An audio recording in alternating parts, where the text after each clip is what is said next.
Dear students and dear friends, स्वागत है अपने चैनल पॉलिटिकल साइंस एसवीएम में। मैं विकास।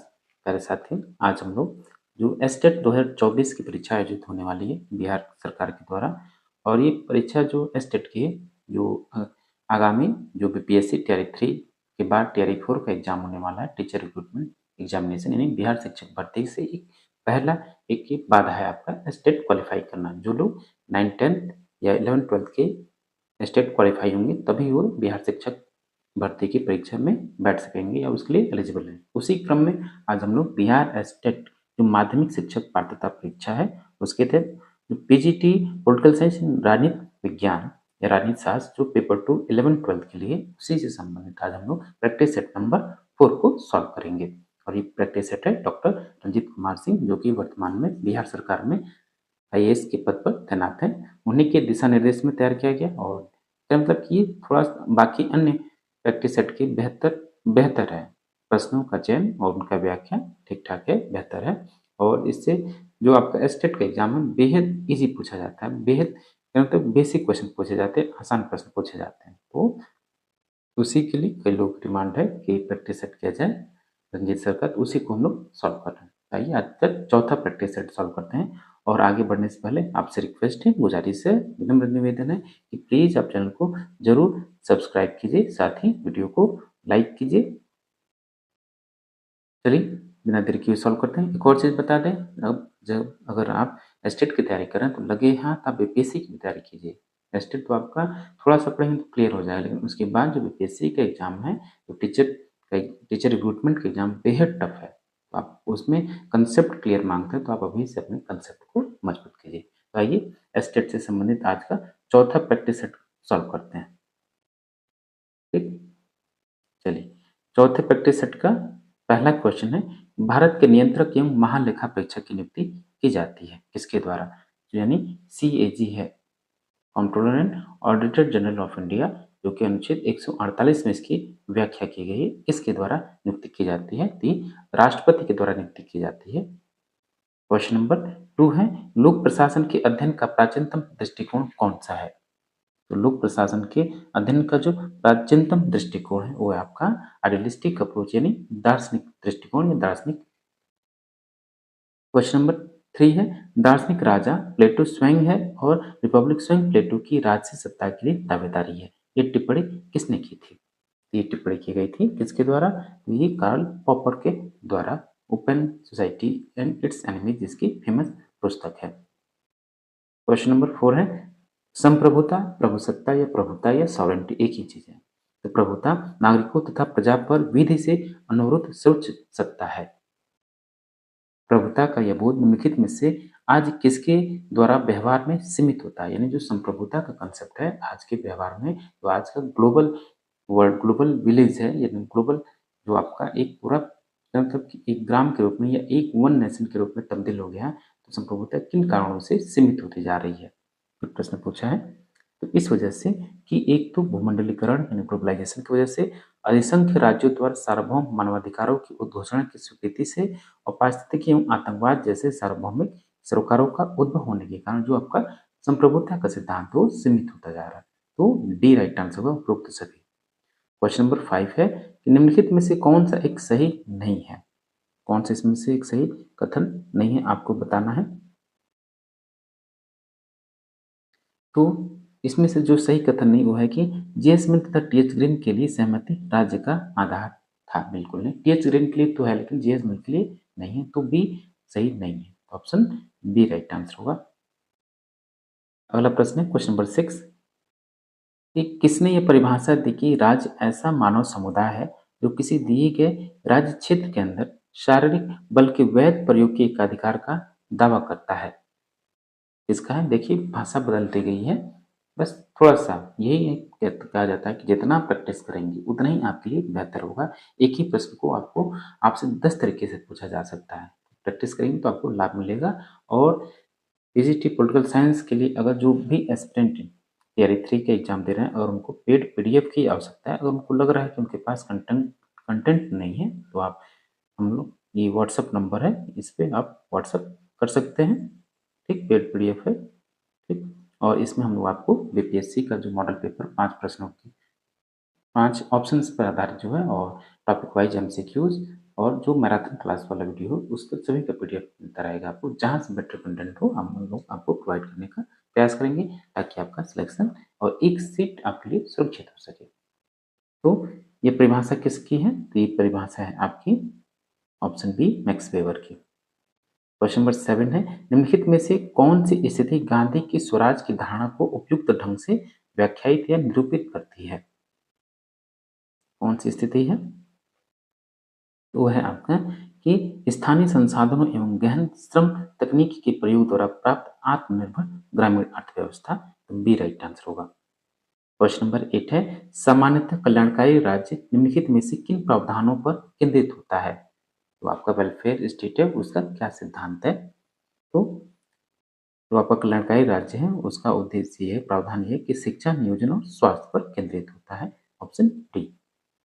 अगला प्रश्न कि लोकतंत्र को सुदृढ़ करने के संदर्भ में निम्नलिखित विचारों कथनों पर विचार कीजिए। तो लोकतंत्र को कैसे मजबूत किया जा सकता है, उसको सुदृढ़ कैसे किया जा सकता है कि एक प्रतिनिधित्व प्रणाली जिसमें राजनीतिक दल एवं हित संघ सुचारू रूप से काम करते हो, ये भी सही है। एक निर्वाचन प्रणाली जो स्वतंत्र एवं निष्पक्ष निर्वाचन एवं सार्वजनिक मताधिकार को प्रत्याभूत करती है, सही है। इसके माध्यम से भी आपका लोकतंत्र का मजबूतीकरण या सशक्तिकरण संभव है। अगला है कि शक्तियों के पृथक्करण पर आधारित नियंत्रण एवं संतुलन प्रणाली जिसमें स्वतंत्र न्यायिक और विधायी शाखाएं शामिल हैं, ये भी सही है। एक संसदीय स्पंदनशील नागरिक समाज और साथ ही साथ एक स्वतंत्र और आत्मनिर्भर संचार माध्यम, ये जो चारों ऑप्शन है लोकतंत्र के सुदृढ़ीकरण में अपना बेहद महत्वपूर्ण योगदान देता है। इसलिए ऑप्शन डी राइट आंसर होगा।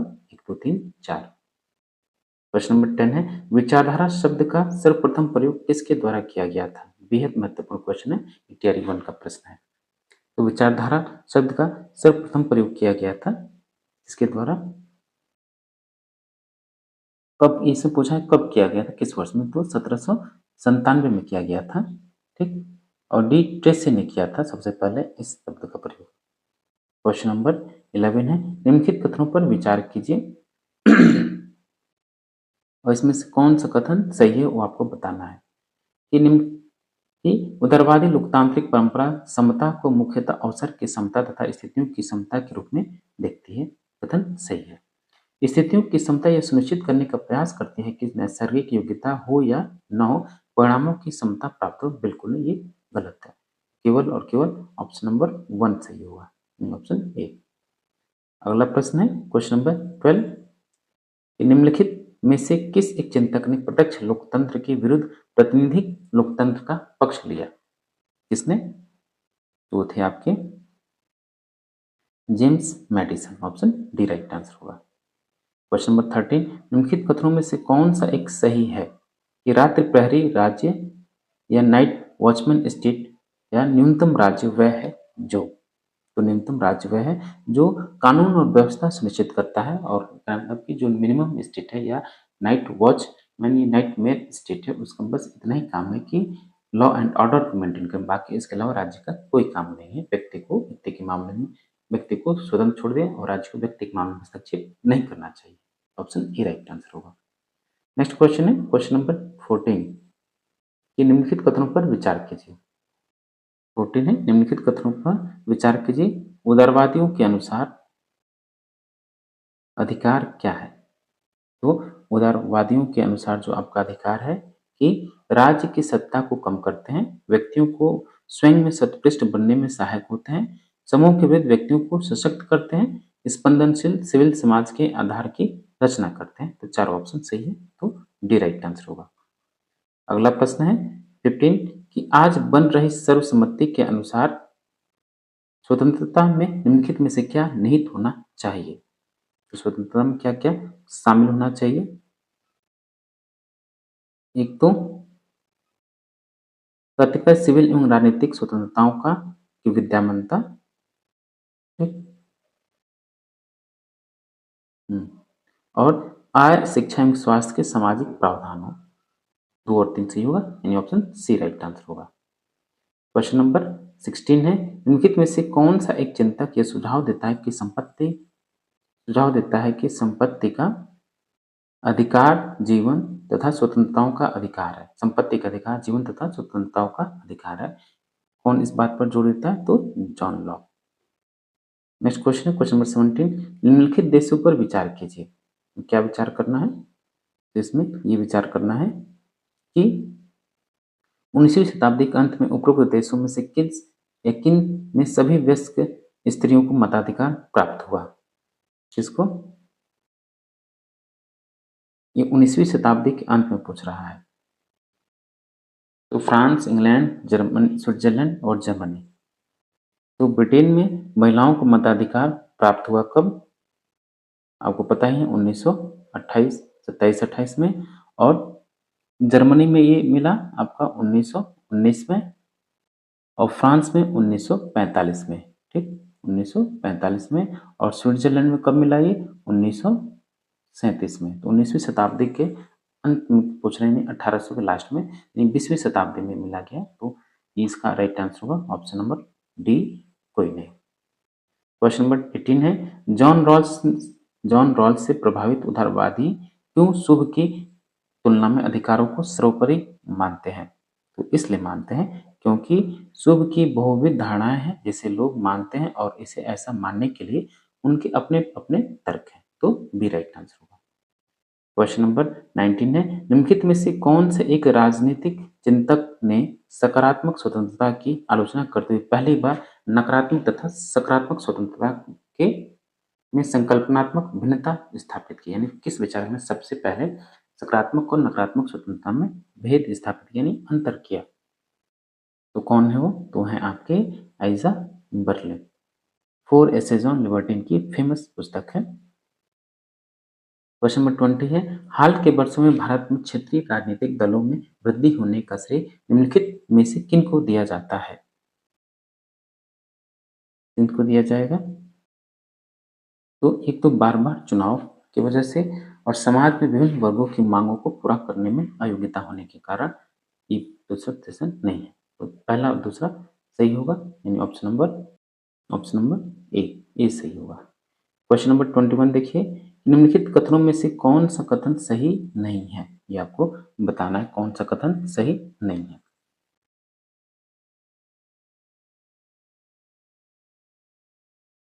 कौन सा कथन सही नहीं है? तो भारत का पहला आम चुनाव संविधान की संपुष्टि के पश्चात वर्ष 1950 हुआ, ये गलत है, ये ऑप्शन सही नहीं है। तो भारत का जो पहला आम चुनाव हुआ 25 अक्टूबर 1951 से लेकर फरवरी 21 फरवरी 1952 तक हुआ। ठीक, तो इसलिए डी ऑप्शन डिसमैच है, गलत है, तो डी राइट आंसर होगा। क्वेश्चन नंबर 22 देखिए, भारत के निर्वाचन आयोग द्वारा जारी की गई कसौटी के आधार पर किसी राजनीतिक दल को पूरे भारत में राष्ट्रीय दल बनने के लिए न्यूनतम कितने राज्यों में मान्यता प्राप्त होना चाहिए? ये क्वेश्चन भी बेहद महत्वपूर्ण है। अगर किसी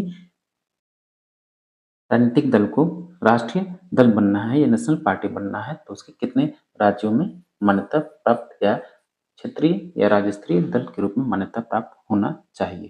तो इसका राइट आंसर होगा कम से कम 4 या उससे अधिक राज्यों में। तो बी राइट आंसर होगा।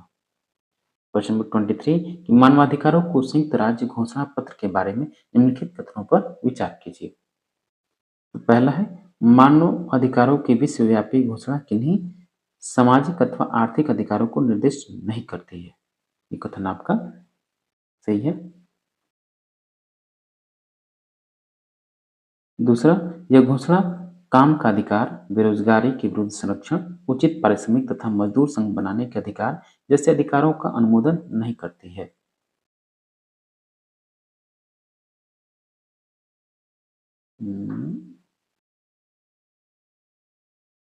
इसी तो इंटरनेशनल लेबर ऑर्गेनाइजेशन का काम है। ठीक, दूसरा सही होगा। ठीक, पहला दूसरा सही है।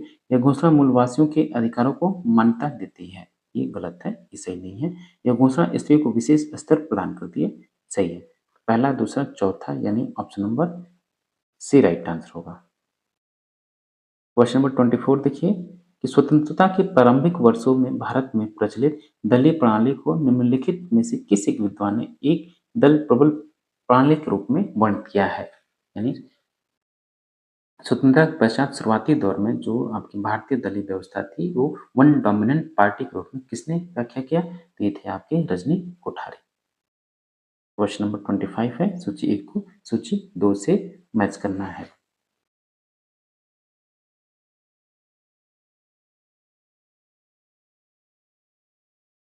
ट्वेंटी फाइव है, हाँ 25। तो सर्वहारा का अंतर्राष्ट्रीयवाद ये किसने नारा दिया? तो ये वी.आई. लेनिन का है। राजनीतिक यथार्थवाद की बात करने वाले कौन है? हैंस मार्गेनथाउ। और सम्मिश्र अन्योन्याश्रय की बात करने वाले कौन है? ये है कोहेन और जोसेफ नाई। और प्रधान स्थायित्व सिद्धांत, प्रधान स्थायित्व सिद्धांत ये है आपके चार्ल्स किंडल रोजर। ठीक, अगला प्रश्न देखिए, क्वेश्चन नंबर 26। स्वतंत्रता के रूप में विकास जैसे विचार के लिए किसे श्रेय दिया जाता है?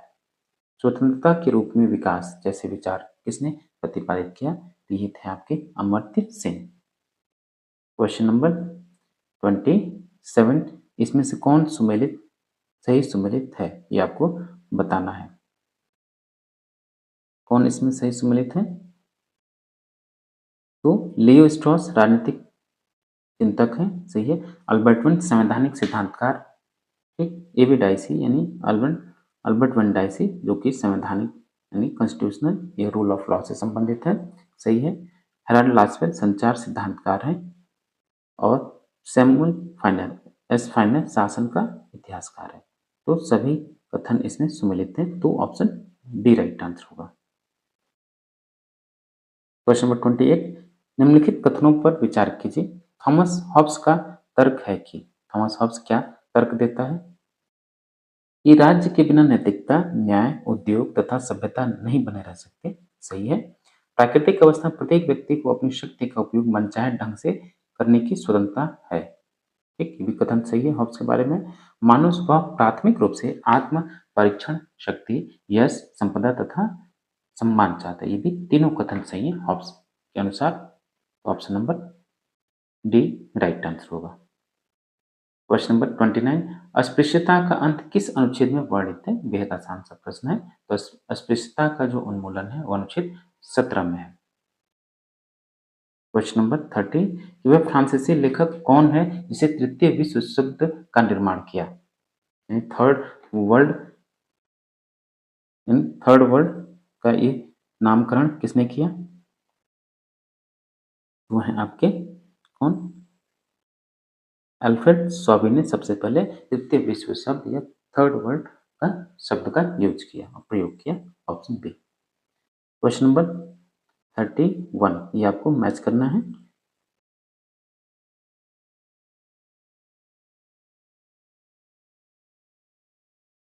तो उपयुक्तवादी उदारतावाद का प्रधान पक्ष समर्थक कौन है? तो ये आपके कौन होंगे? बेंथम। अमेरिकी बहुलवादी सिद्धांत में केंद्रीय शक्ति कौन है इसके?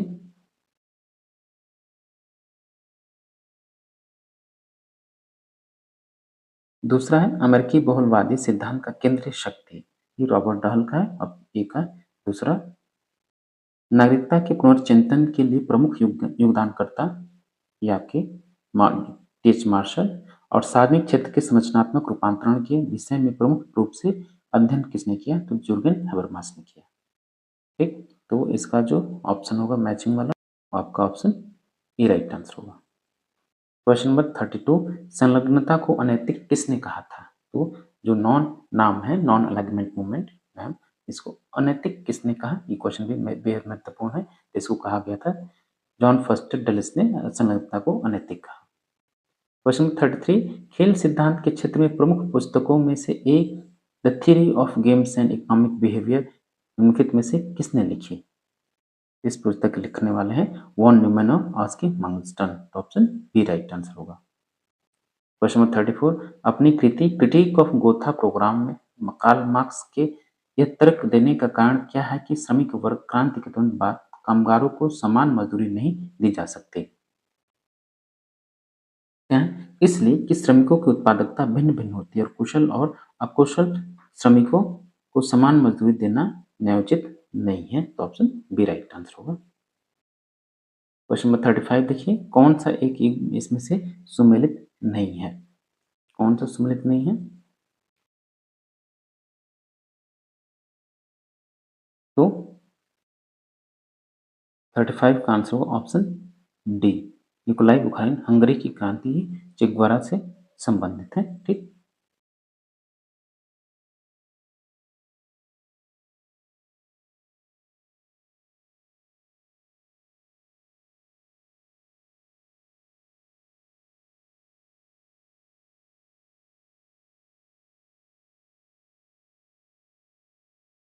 क्वेश्चन नंबर 36 है, क्रीडो ऑफ रेलेवेंस किसका मुख्य नारा था?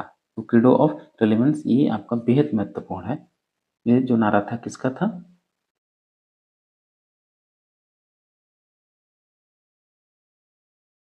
तो क्रीडो ऑफ रेलेवेंस का जो मुख्य नारा किसका है? तो पोस्ट बिहेवियरिज्म, उत्तर उदारवाद, सॉरी पोस्ट बिहेवियरिज्म होगा, सॉरी उत्तर व्यवहारवाद, पोस्ट बिहेवियरिज्म। ठीक, तो इसका राइट आंसर होगा ऑप्शन सी, उत्तर व्यवहारवाद का नारा है कि क्रीडो ऑफ रेलेवेंस। अगला प्रश्न है क्वेश्चन नंबर 37, इन निम्नलिखित युगों में से कौन सा एक युग सुमेलित नहीं है? कौन सा युग में सुमेलित नहीं है?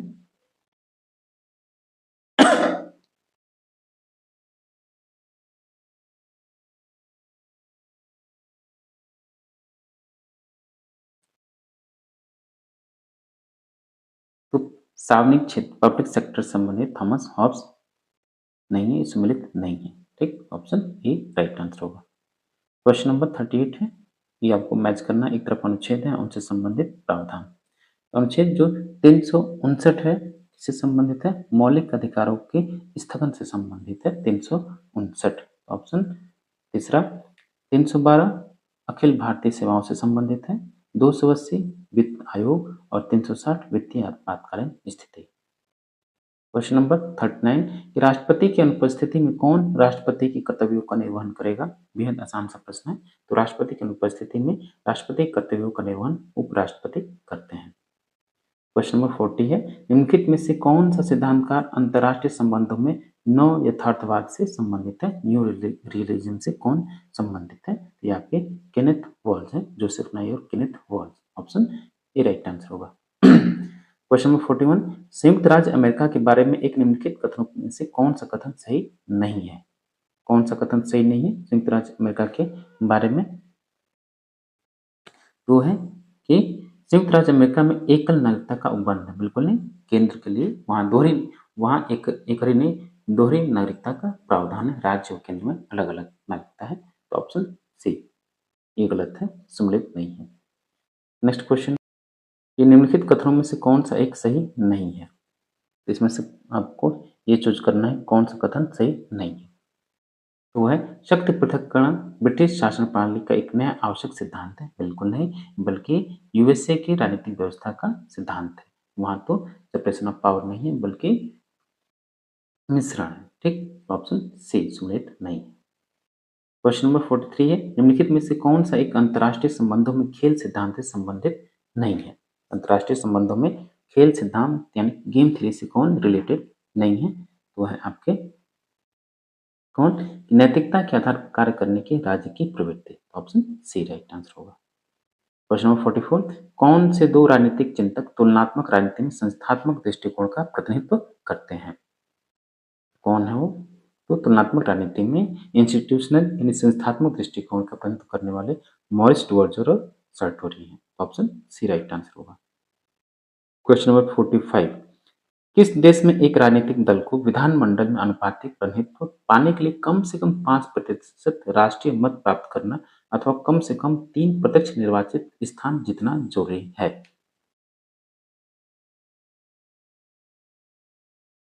बताइए। तो है France, option A. Question number 46, ये आपको मैच करना है। अब देखिए बेहद महत्वपूर्ण है, ये जो जजमेंट है इनसे भी प्रश्न पूछता है। चारों देखिए जजमेंट है, बेहद महत्वपूर्ण, ये आपको बताना है। एक जो मैं तो कहूँगा एक जगह आप नोट कर लीजिए।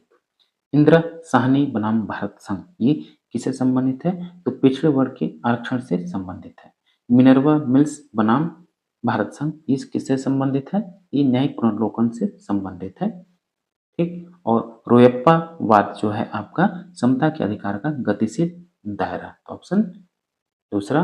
और जो आपका शंकर प्रसाद जो वाद है किससे संबंधित है? संविधान के भाग 3 को संशोधित करने की संसद की शक्ति मान्य ठहराई गई है। मिल्स बनाम भारत संघ का है ये जजमेंट। तो 46 का राइट आंसर होगा option number C.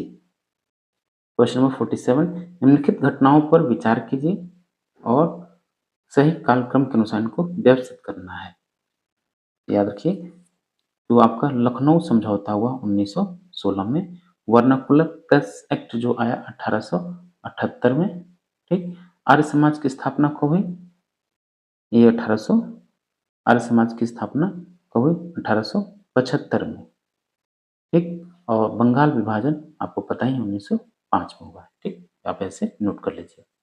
Question number 48, राष्ट्रपति के निर्वाचन संबंधी विवाद का निर्णय किसके द्वारा किया जाता है? तो राष्ट्रपति से संबंधित जो भी विवाद होंगे, याद रखिएगा अनुच्छेद 71 में इसका प्रावधान है, के तहत स्पष्ट किया गया है कि यदि राष्ट्रपति के चुनाव से संबंधित कोई भी वाद विवाद उत्पन्न होता है तो इसका अंतिम निर्णय सर्वोच्च न्यायालय के द्वारा किया जाएगा, यानी सुप्रीम कोर्ट ऑफ इंडिया के द्वारा किया जाएगा। ऑप्शन बी राइट आंसर होगा। क्वेश्चन नंबर 49 है, निम्नलिखित में से कौन सा अधिकार मौलिक अधिकारों की सूची में प्रत्यक्ष रूप से नहीं है परंतु उच्चतम न्यायालय द्वारा सुनाए गए कई निर्णयों में उसी रूप में मान्य ठहराया गया है? ये भी क्वेश्चन बार बार पूछा जाता है, कॉमन प्रश्न है, तो याद रखिएगा, प्रेस की आजादी, प्रेस की स्वतंत्रता का अधिकार, ऑप्शन डी। विचार एवं अभिव्यक्ति की स्वतंत्रता अनुच्छेद 19(1) में इसको शामिल किया गया, माना गया है। युग्म क्वेश्चन नंबर 50 है, निम्नलिखित युग्म में से कौन सा एक युग्म सही सुमेलित है? कौन सा सही सुमेलित है इसमें? तो केवल गवर्नमेंट ऑफ इंडिया एक्ट 1935 के द्वारा राज्यों में वैध शासन जो है, राज्यों में वैध शासन को क्या किया गया?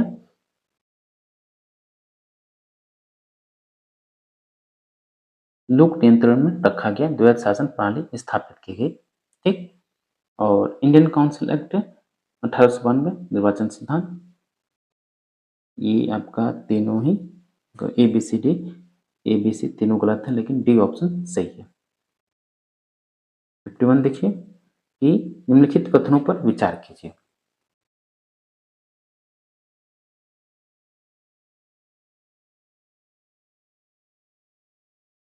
एक मिनट, क्वेश्चन नंबर 50 कह रहा है कि निम्नलिखित कौन सा युग्म सही सुमेलित है? गवर्नमेंट ऑफ इंडिया एक्ट की राज्यों में द्वैध शासन को समाप्त किया गया, केंद्र में द्वैध शासन लागू हुआ, ये आप याद रखिए, मिस्टेक है यहाँ। केंद्र में भारत शासन अधिनियम 1935 के माध्यम से राज्यों में द्वैध शासन को समाप्त किया गया, लेकिन 1919 में जो अधिनियम आया उसमें राज्यों में उत्तरदायी सरकार और साथ ही साथ द्वैध शासन डेयरकी की स्थापना की गई, लेकिन भारत शासन अधिनियम 1935 के द्वारा केंद्र में द्वैध शासन स्थापित की गई, ठीक। क्वेश्चन नंबर 51, निम्नलिखित कथनों पर विचार कीजिए।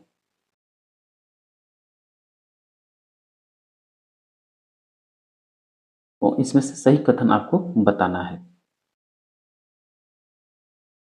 कि भारतीय संविधान के अनुच्छेद 12 के अनुसार राज्य में क्या शामिल है? तो अनुच्छेद 12 के अनुसार राज्य में भारत की संसद और सरकार शामिल है,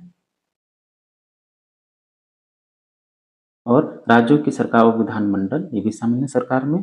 भारतीय राज्य क्षेत्र के भीतर या भारत सरकार के नियंत्रण के अधीन सभी स्थानीय अन्य प्राधिकारी, तो तीनों ही सरकार के क्षेत्र में शामिल है, तो ऑप्शन ए राइट आंसर होगा, 1, 2, 3।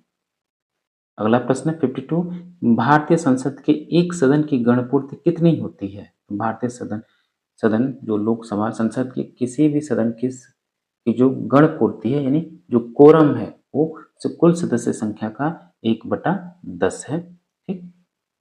तो ऑप्शन डी राइट आंसर होगा। क्वेश्चन नंबर 53, निम्नलिखित में से कौन सा एक कथन लोकसभा के अध्यक्ष के बारे में सही नहीं है? लोकसभा के अध्यक्ष के बारे में कौन सा कथन सही नहीं है वो आपको बताना है। तो है आपका कि उसके पास सत्रावसान के बाद भी सदन को बुलाने की शक्ति बिल्कुल नहीं, राष्ट्रपति बुलाता है, ये नहीं बुलाता है। ऑप्शन बी राइट आंसर होगा। क्वेश्चन नंबर 54, निम्नलिखित में से कौन सा विषय समवर्ती सूची के अंतर्गत आता है?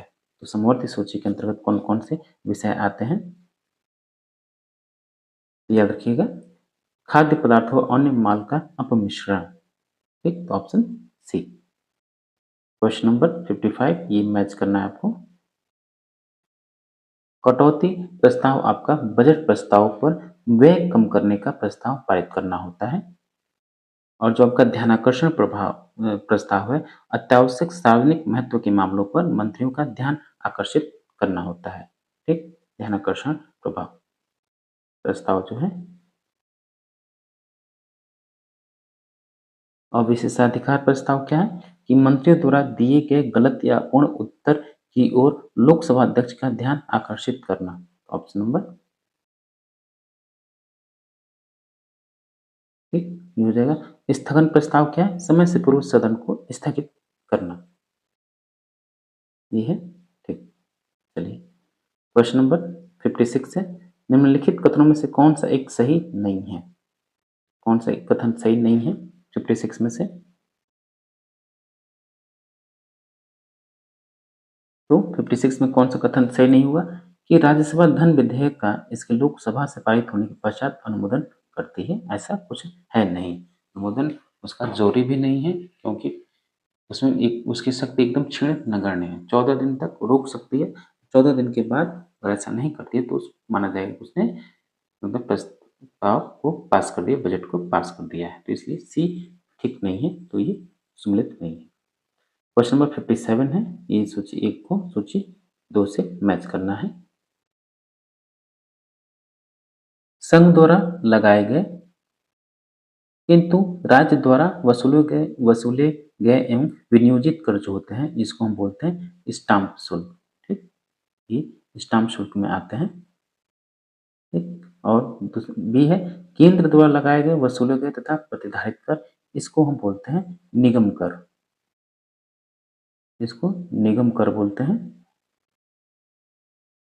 फिर है आपका केंद्र द्वारा लगाए गए वसूले गए किंतु राज्यों को समुद्देशित किए जाने वाले कर, ये होते हैं आपके रेल किरायों तथा भाड़ों पर कर। केंद्र द्वारा लगाए गए और वसूले गए किंतु संघ एवं राज्यों के बीच अनिवार्य रूप से वितरित किए गए कर, इसको हम बोलते हैं कृषि से भिन्न आय पर कर। तो इस हिसाब से जो आपका आंसर ऑप्शन सही होगा वो होगा option number B. Question number 58 है, भारत के संविधान के निम्नलिखित में से किस अनुच्छेद के उपबंध में के अधीन किसी राज्य में राष्ट्रपति शासन लगाया जा सकता है? ये प्रश्न है आपका। एक तो अनुच्छेद 356 और 352 के तहत, पहला और तीसरा, option number B right answer होगा। 352 और 356 के तहत राष्ट्रपति शासन लग सकता है। क्वेश्चन नंबर 59, भारत में न्यायिक सक्रियतावाद के बारे में निम्नलिखित कथनों पर विचार कीजिए और इसमें से जो सही कथन है आपको बताना है, ठीक, 59 है।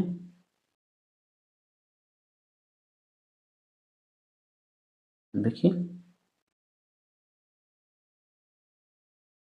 इसमें जो पहला है कि भारत में सक्रियतावाद के बारे में क्या कथन सही होगा कि यह मुख्यतः तब अस्तित्व में आता है जब विधानमंडल और सरकार के अधिशासी स्कंद संविधान के अंतर्गत अपने कर्तव्यों के निर्वहन में असफल होते हैं, तो पहला सही होगा। और इसके बाद जो आपका ऑप्शन नंबर चौथा है कि न्यायिक सक्रियतावाद में न्यायालय विचारण के दौरान एक वाद की प्रतिक्रिया का मॉनिटरिंग करता है और जांच अभिकरणों को आवश्यक निर्देश देता है, तो इसका राइट आंसर होगा डी 1 और 4। क्वेश्चन नंबर 60 है, निम्नलिखित कथनों पर विचार कीजिए और फिर से इसमें भी शायद अ, सही कथन आपको बताना है।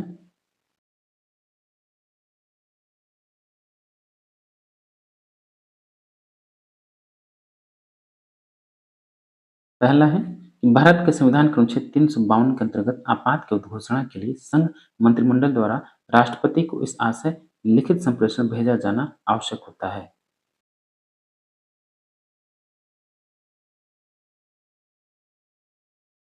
प्रधानमंत्री के द्वारा जो मंत्री परिषद है अब लिखित, ये जो आपका 356 365 का दिन राज्यों में राष्ट्रपति शासन लगाया जाता है। तो पहला ऑप्शन गलत है। ठीक, पूरे भारतवर्ष या इसके किसी भाग के लिए की जा सकती है। ठीक है, संसद के दोनों सदनों द्वारा 1 माह के अंदर अनुमोदित नहीं किए जाने पर समाप्त हो जाता है। सही है कि के लिए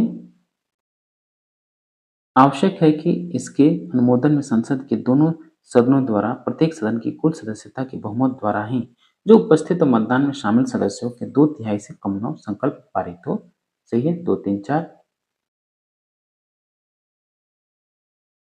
और संसद द्वारा एक बार अनुमोदित होने पर 6 महीने तक लागू रह सकती है। बिल्कुल नहीं, गलत है।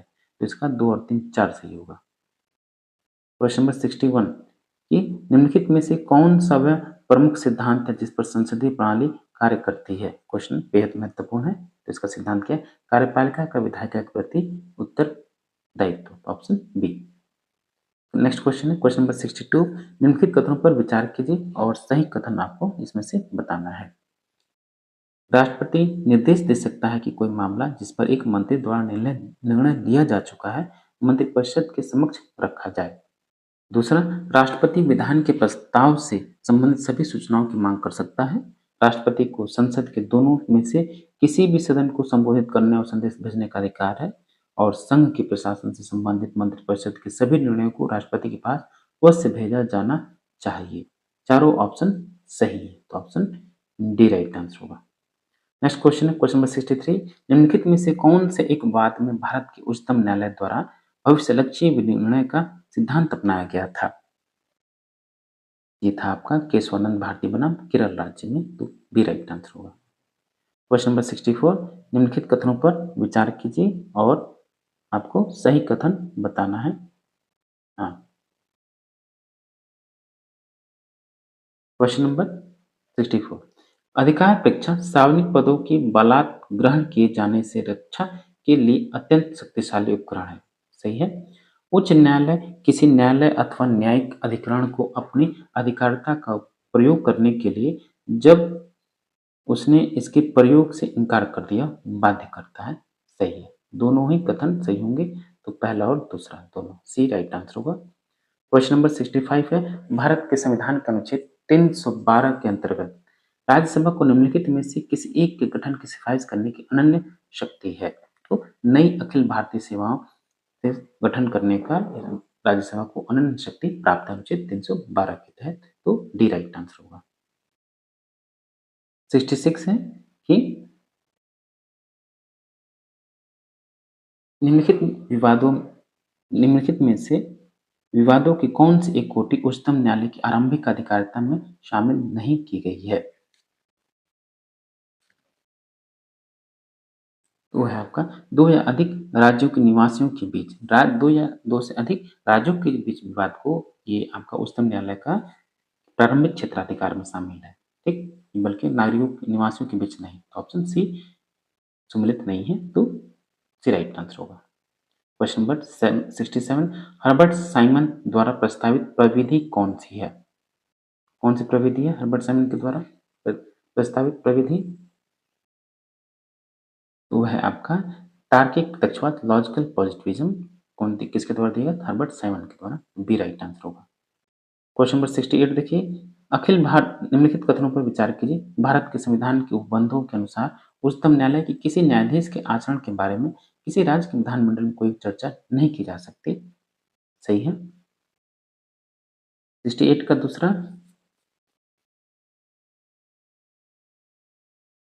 भारत के संविधान के उपबंधों के अनुसार राज्य के उच्च न्यायालय के किसी न्यायाधीश के आचरण के बारे में राज्य के विधानमंडल में चर्चा किए जाने में कोई निर्बंधन नहीं है। गलत है, ये बिल्कुल निर्बंधन है, दूसरा गलत हो जाता है।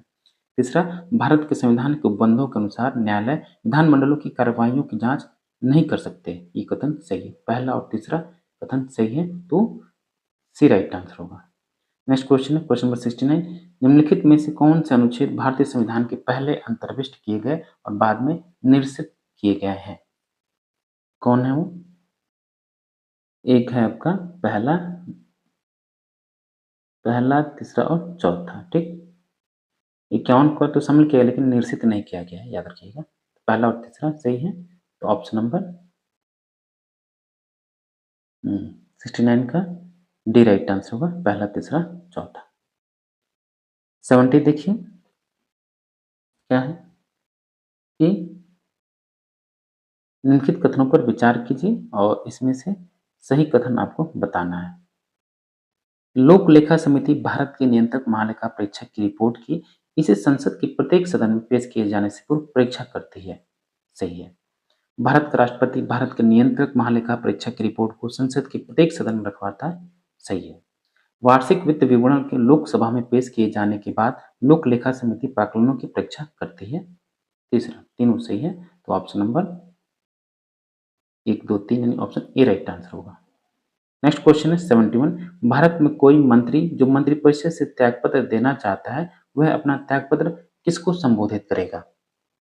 तो जब आप अनुच्छेद 75(1) पढ़ेंगे तो आपको क्लियर हो जाएगा कि इसके तहत किसको संबोधित करेगा वो? तो राष्ट्रपति को संबोधित करके अपना त्यागपत्र देगा 75(1) के अनुसार। क्वेश्चन नंबर 72, ये आपको मैच करना है कौन सा इसमें से एक सुमेलित है। कौन सा सुमेलित है?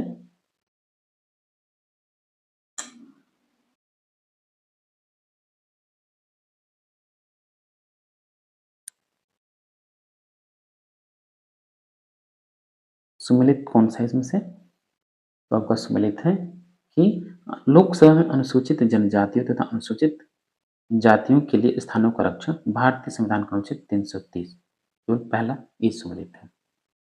नेक्स्ट क्वेश्चन है क्वेश्चन नंबर 73 क्वेश्चन देखिए, ये भी आपको सुमेलित करना है। भारत का संविधान संशोधन अधिनियम और उसका प्रमुख विषय क्या रहा है? 19वां संविधान संशोधन किससे संबंधित है? तो 19वां संविधान संशोधन आपका चुनाव आयोग, निर्वाचन आयोग के कर्तव्यों से संबंधित है। ठीक। 25वां संविधान संशोधन आपका कि संपत्ति का अर्जन किए जाने पर प्रति कर लगेगा। तो 25वां संविधान किससे संबंधित है? तो 25वें का बी का दूसरा होगा। और 31वां संविधान संशोधन आपका लोकसभा में निर्वाचित स्थानों की संख्या बढ़ाने से संबंधित है, तो सी का चौथा। और 45वां स्वाभाविक है हो जाएगा। तो क्वेश्चन नंबर 74 देखिए जरा कि संसद की आचार संहिता समिति की पहली रिपोर्ट के बारे में निम्नलिखित में से कौन सा कथन सही है? इसका राइट आंसर होगा ऑप्शन नंबर ए। ठीक। क्वेश्चन नंबर 75 है राष्ट्रीय मानवाधिकार अधिनियम 1993 के अनुसार निम्नलिखित में से कौन सा इस आयोग का अध्यक्ष हो सकता है? कौन आयोग का अध्यक्ष हो सकता है? देखिए, तो हो सकता है कि केवल सेवानिवृत्त भारत का मुख्य न्यायाधीश, तो ऑप्शन बी राइट आंसर होगा। ये मानवाधिकार आयोग का अध्यक्ष हो सकता है केवल सेवानिवृत्त भारत का मुख्य न्यायाधीश। नेक्स्ट क्वेश्चन है क्वेश्चन नंबर 76, ये आपको मैच करना है। आपको पता है कि 9वीं अनुसूची किससे संबंधित है? भूमि सुधार से संबंधित है 9वीं अनुसूची, तो ऑप्शन नंबर ए का दूसरा होगा। 10वीं अनुसूची दल बदल से संबंधित है।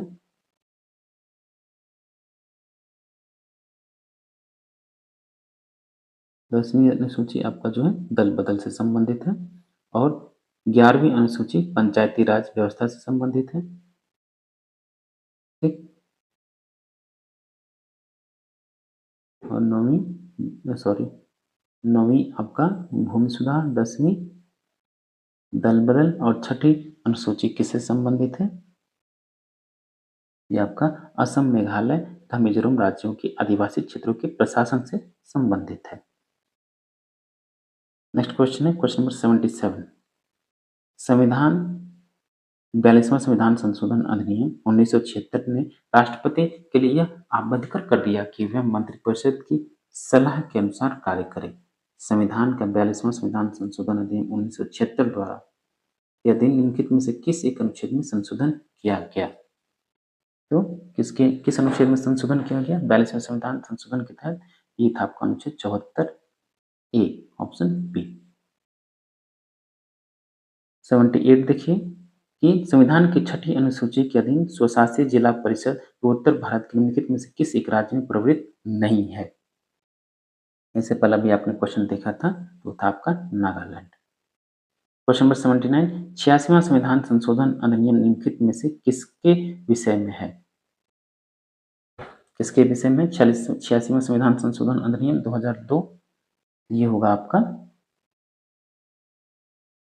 6 से 14 वर्ष के बीच की उम्र के सभी बच्चों के लिए निःशुल्क एवं अनिवार्य शिक्षा, जो कि अनुच्छेद 21 का अंत स्थापन है, तो सी राइट आंसर होगा। क्वेश्चन नंबर 80, भारत के संविधान की 7वीं अनुसूची की किसी सूची में किसी संशोधन का प्रारंभ कैसे किया जा सकता है? कैसे किया जा सकता है? तो उपरोक्त बी और उस संशोधन के लिए आवश्यक होगा कि उसका कम से कम आधे राज्यों के राज्य विधानमंडलों द्वारा अनुसमर्थन यानी विशेष संशोधन के द्वारा। क्वेश्चन नंबर 81, निम्न में से तुलनात्मक राजनीति का उद्देश्य क्या है? तो तुलनात्मक राजनीति का उद्देश्य है कि दार्शनिक लक्ष्य, वैज्ञानिक लक्ष्य, शासन नीति के प्रयोग का लक्ष्य, तो डी राइट आंसर होगा उपयुक्त सभी। क्वेश्चन नंबर 82, निम्नलिखित कथनों पर विचार कीजिए। तो कि निम्नलिखित कथनों पर विचार के लिए सार्वभौम नागरिकता के आदर्श का आशय क्या है? तो एक तो है व्यक्तियों को विश्व का नागरिक समझा जाना चाहिए, पहला, दूसरा, ठीक। नेक्स्ट क्वेश्चन है क्वेश्चन नंबर 83, निम्नलिखित में से किसने यह विचार स्थापित किया कि भारत एक मृदु राज्य है यानी सॉफ्ट स्टेट है तथा उससे जो प्रत्याशाएं हैं उन्हें पूरी करने के लिए अल्प साधन युक्त है? बार बार प्रश्न पूछा जाता है, कथन है गुरनार मेडल का। क्वेश्चन नंबर 84, अनुदारवाद के बारे में निम्नलिखित कथनों पर विचार कीजिए, कौन सा कथन सही है वो आपको बताना है। कि अनुदारवाद क्रांतिकारी परिवर्तन का विरोधी है, सही है। अनुदारवाद के लिए परंपराएं, रूढ़ियां तथा प्रथाएं अधिकारों के स्रोत हैं, सही है। अनुदारवादी अनिवार्यतः धार्मिक आचार से प्रतिबद्ध होते हैं, सही है। अनुदारवाद सार्वभौमिक वैश्विक मताधिकार के विरोधी हैं, सही है। चारों ऑप्शन सही हैं, यानी option number D right answer होगा। क्वेश्चन नंबर 85 है, निम्नलिखित कथनों में से कौन सा एक सही नहीं है? कौन सा कथन सही नहीं है?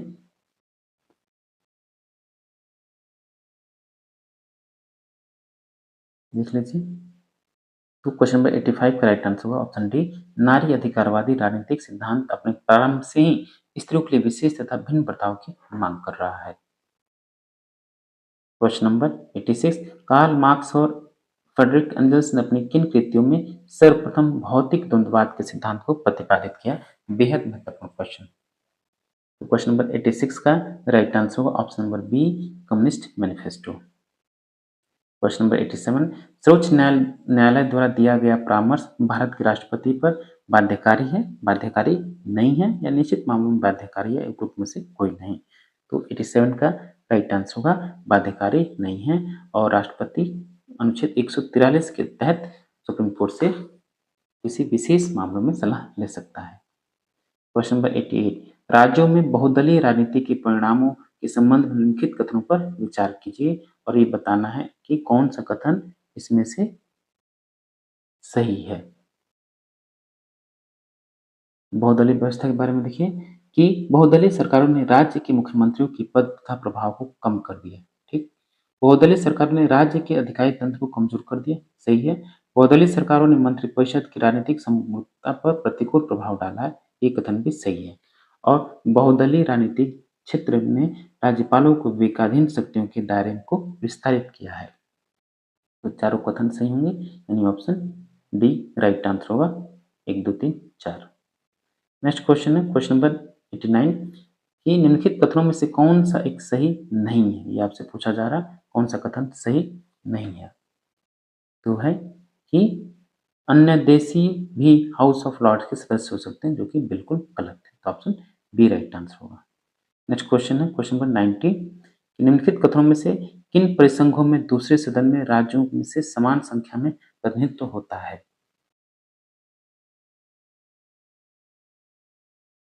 तो है आपका एक तो संयुक्त राज्य अमेरिका और ऑस्ट्रेलिया में राज्यों से समान प्रतिनिधित्व है उच्च सदन में, तो ऑप्शन बी राइट आंसर होगा। नेक्स्ट क्वेश्चन है क्वेश्चन नंबर 91, फ्रांसीसी न्यायिक तंत्र के बारे में निम्नलिखित कथनों में से कौन सा एक सही नहीं है? सही नहीं है ये पूछा जा रहा है आपसे।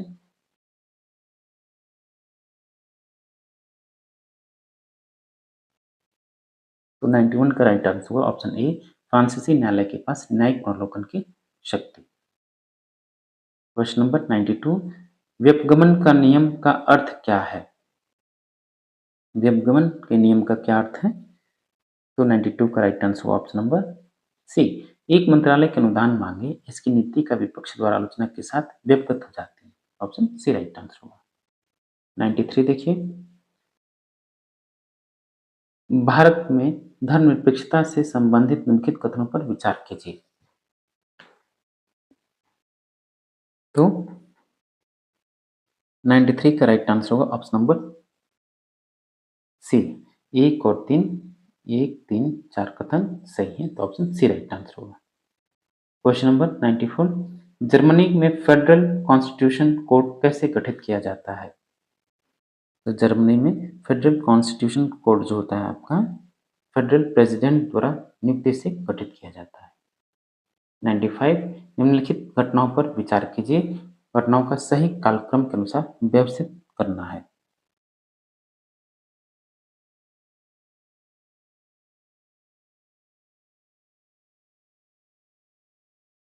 तो 95 का राइट आंसर होगा ऑप्शन नंबर बी। ठीक, और क्वेश्चन नंबर 96 है, निम्नलिखित में से किसने कहा है कि संघवाद पुराना या लुप्त प्राय है, यह अपने प्रभाव में अनिवार्य तौर पर नकारात्मक है, यह सकारात्मक कार्रवाई के लिए उपयुक्त नहीं है, कार्य के प्रतिलिपिकरण के कारण वित्तीय रूप से महंगा है। किसका कथन है? ये कथन है आपका हेराल्ड जोसेफ लास्की का। 97 देखिए, निम्नलिखित में से कौन संसद के किसी भी सदन की कार्रवाई में भाग ले सकते हैं? तो है आपके अटॉर्नी जनरल।